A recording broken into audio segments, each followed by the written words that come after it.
I'm in front of the historical Mechanical Arts High School building in Mount Pleasant, Utah, Sanpete County, for another 5K tour. Mount Pleasant was founded in 1852, quite a while ago, and then was abandoned 1 year later because of the Black Hawk War. So, lasted 1 year. Then was reestablished in 1859. So they came back 7 years later, thought, hey, let's try again.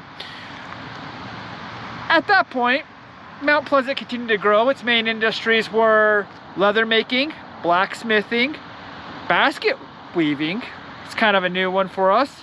Freighting, and there's one more, shoemaking. They were shoemakers. Sorry for the delay. I got a lot to remember, guys. All right. In 1890 is when the area became a little more industrialized, and they actually established their first newspaper, which is called the Pyramid. The Pyramid is actually still in production today as a newspaper.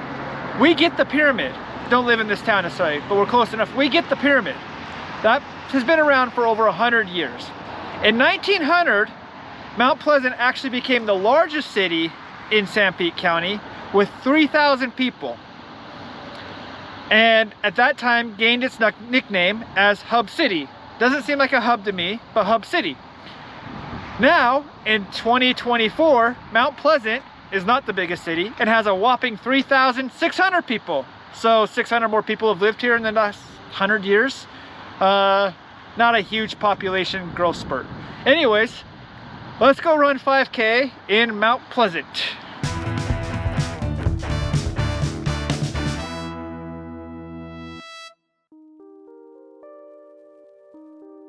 The Mount Pleasant High School Mechanical Arts Building, which was built in 1935 to 1936 and is part of the Public Works Buildings Thematic Resource Nomination, and it is significant because it helps document the impact of the New Deal programs in Utah, which was one of the states that the Great Depression of the 1930s most severely affected. We also saw one of these in Fountain Green, for anybody that watched that episode.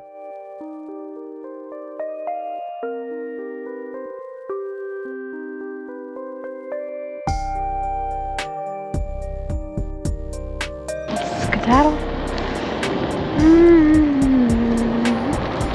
This house was built in 1890. Is the Hans Christian Davidson and Johanna Marie Nielsen home, and is located at 89 North State Street in Mount Pleasant, in case you want to send a letter here. Hans invented the pressure cooker and was also the first photographer and newspaper editor in town. He was born in Denmark and moved to Mount Pleasant in 1866. Alright, this is the Mount Pleasant National Guard Armory, which built by architects Niels P. Larson and G.W. Brand, so around 1910, I'm guessing, because we got the initials. This building was in bad need of repair and has now had a significant facelift and is a military memorial. The building was being used as a community recreation center, but the property was in terrible, terrible shape. With the help of the federal grant and professional artists Brian Spencer, Dean Clevin, and Jason Quinn, shout out to them if they're still around, the armory now displays a larger-than-life mural of 7 U.S. soldiers. This is Johnston's Drugstore and has been a drugstore since it was built, although the west half of the building was used as a post office from 1936 to 1959. Hey, shout out to my friend Nick, who really likes old post offices. Here you go, buddy.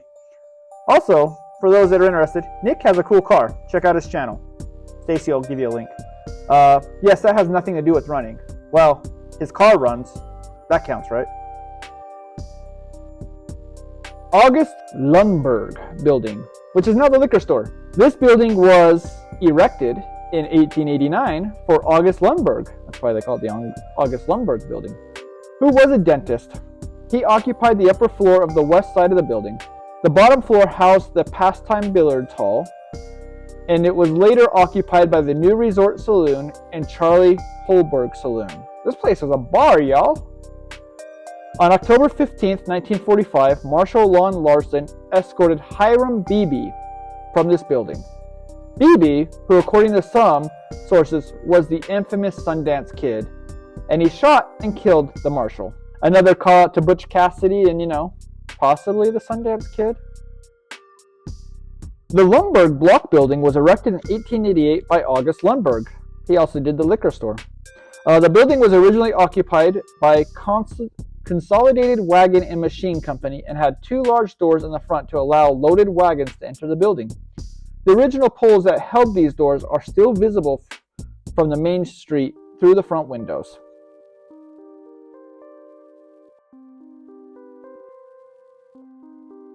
This is the Palace Pharmacy, which was constructed in 1899 by A.H. Mabim.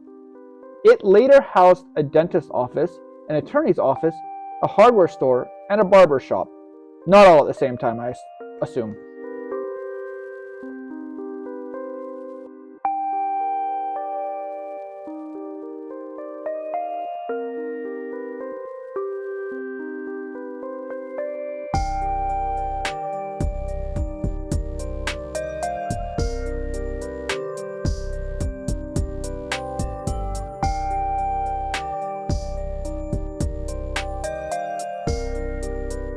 This is the Wasatch Academy Museum and Liberal Hall.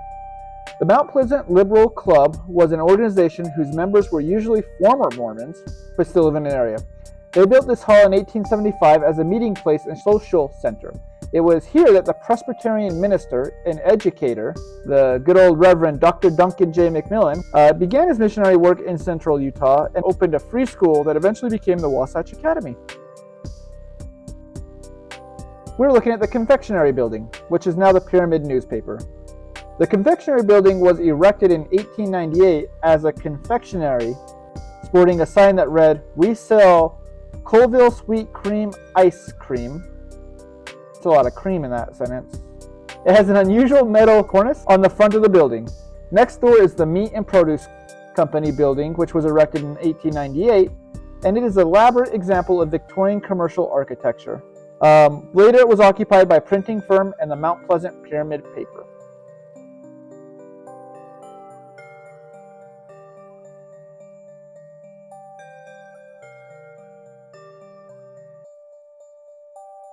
This is City Hall, and it was erected in 1939. It was built through the Works in Progress Administration Construction Program, or the New Deal stuff.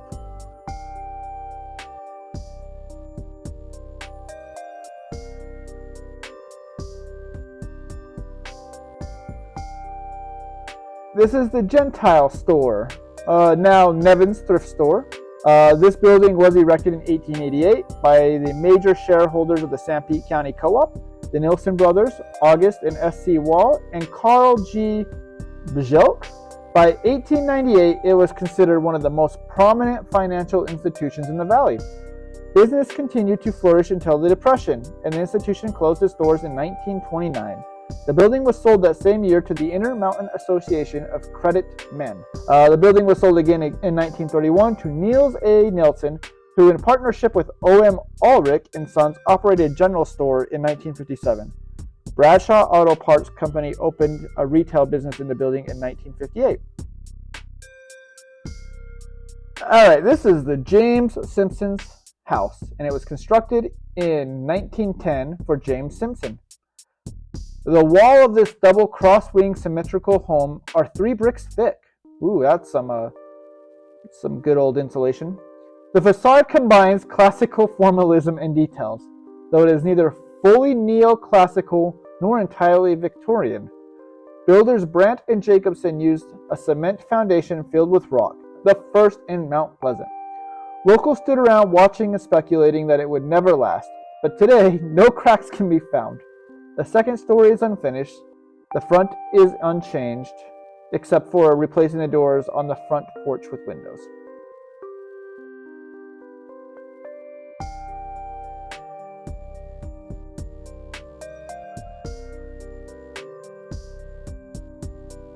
Here we are on 100 South, 200 West, Indiana Hall, which was built in 1900.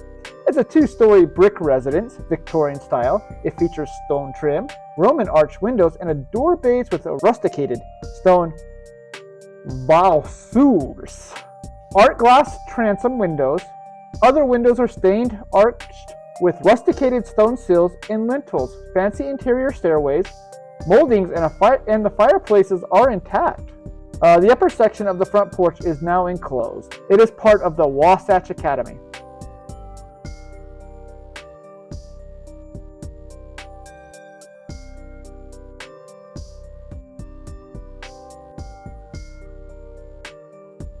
This happens to be John's Gymnasium. That's right, John owns it. Just kidding, it's not by John. I don't know why we call it John's Gymnasium. It was built in 1921. In 2010, it was dedicated as Tiger's Den Performing Arts Center. Because we got lots of tigers here, y'all. Rawr. Stacy has just informed me that the Wasatch Academy mascot is a tiger. That explains the Tiger Den. This is Wasatch Academy. The Reverend Dr. Duncan J. McMillan began his missionary work in central Utah, and April 19, 1875, yep, we know the day, opened a free school that eventually became Wasatch Academy. Wasatch Academy occupies 2 connecting square blocks plus a few parcels of property on parts of 2 other blocks located in southwest corner of Mount Pleasant. The campus is situated around a large commons area and is enhanced by mature landscaping, including a large Lombardy, populars, and fir trees. I wonder if they have anything to do with what the Lombardy trophy is made out of. I'm joking. I know that's not it. To date, little restoration has occurred, although plans are underway to restore some of the buildings. Wasatch Academy is the oldest continuously operating high school in the state of Utah. Woot woot! The Academy's philosophy is unique in this area, as it actually seeks students from a variety of religions, racial, culture, and economic backgrounds.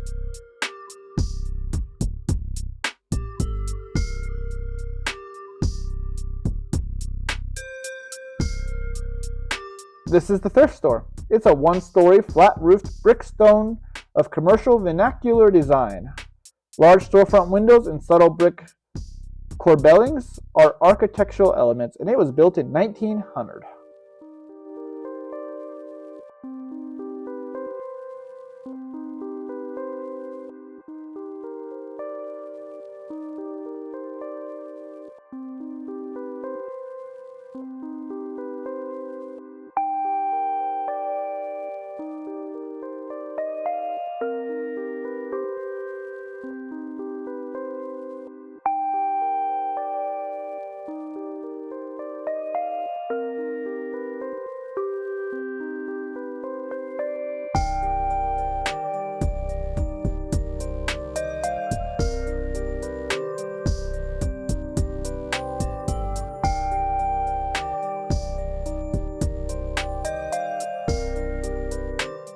Mount Pleasant Railroad Depot. The Denver and Rio Grande Railroad Depot on the Marysville branch in Mount Pleasant, Utah. This depot was moved from its original location at 500 West and Main Street. We went and checked it out. They have a little train there now. It's kind of cool.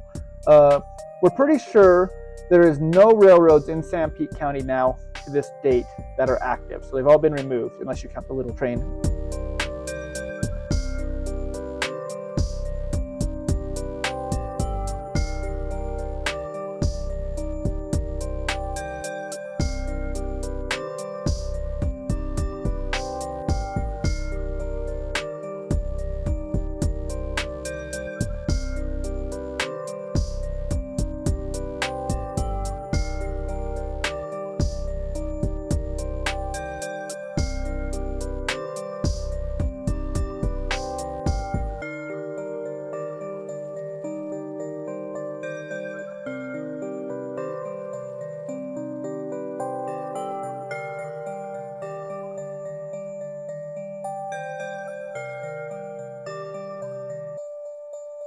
Here we have the Wasatch Academy President's House, which is one of the oldest historic Wasatch Academy buildings.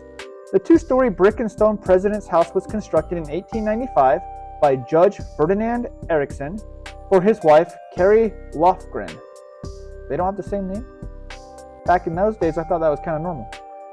Prominent architectural features of the Victorian home include its irregular floor plan. I don't know what's irregular about it, but it's irregular.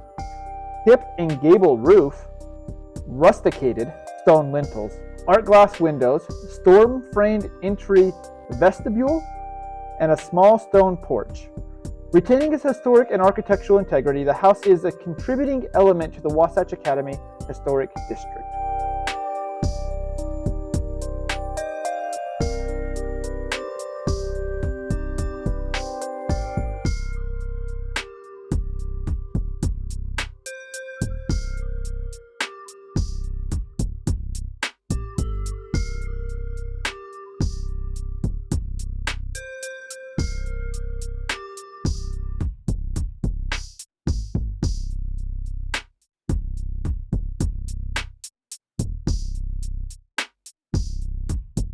This is the Relic Home and Museum and is Utah's first house in Mount Pleasant, which was built in 1861. This house is significant as it's the reported site of the signing, which happened in 1872, of the peace treaty that ended the Black Hawk War between the Mormon settlers and the indigenous Americans in the area. William S. Seeley was prominent in the establishment and subsequent growth of the city of Mount Pleasant, serving for nearly 30 years as the LDS bishop in the community and concurrently as the mayor for a total of 7 years. Seeley lived in this house, reportedly the first built outside the walls of the Pioneer Fort until his death in 1895.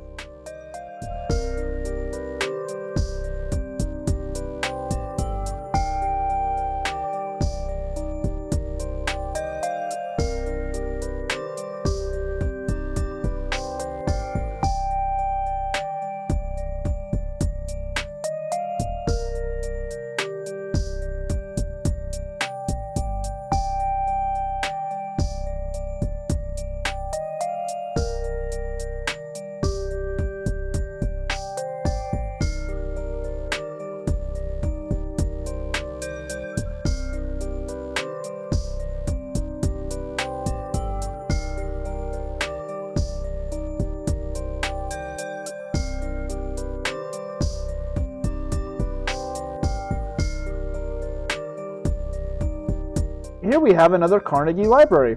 The Mount Pleasant Carnegie Library was built in 1917 with $10,000 donated by Andrew Carnegie. Wow, same exact amount. And it's one of 23 that he donated the money to build. Want more information on these Carnegie Libraries? We speak a little more about them in the Manti and Ephraim videos. And by the time we're done with this series, we're assuming we should see all 23 libraries in Utah. What are the odds they're all going to look pretty similar?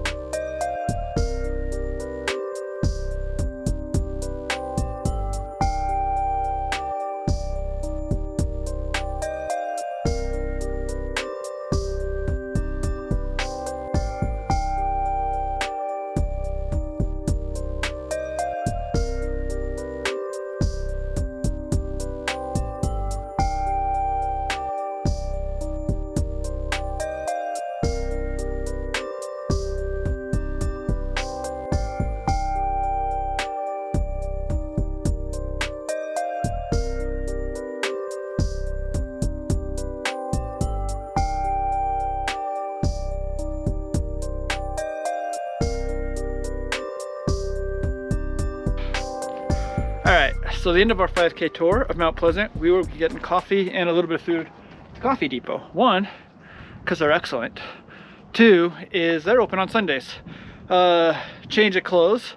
It is the same day as the 5K, but for those that are following along with all my videos, you'll know I actually shot the 5K for Mount Pleasant and the 5K for Spring City and ran 15 miles today, and my clothes were wet and full of sweat. And I didn't want to go in there like that, so I brought a change of clothes in the car. Hurried and switched out a shirt and jeans, which is actually also so much warmer. Sweat is great at cooling you down, but when it's cold outside, then it just freezes you. So anyways, Coffee Depot, we have been here before. We know we like the food. We'll do maybe a picture of the food and stuff inside, but overall, another great 5K tour. And if you're following on the longer run, then you know we also finished up Sanpete County. If you're not, well, spoiler alert, next week is Spring City, and that's the last one in Sanpete County. Then we got one county done. So once again, thanks for following along. Hopefully you guys enjoy these. Stay safe, keep pushing.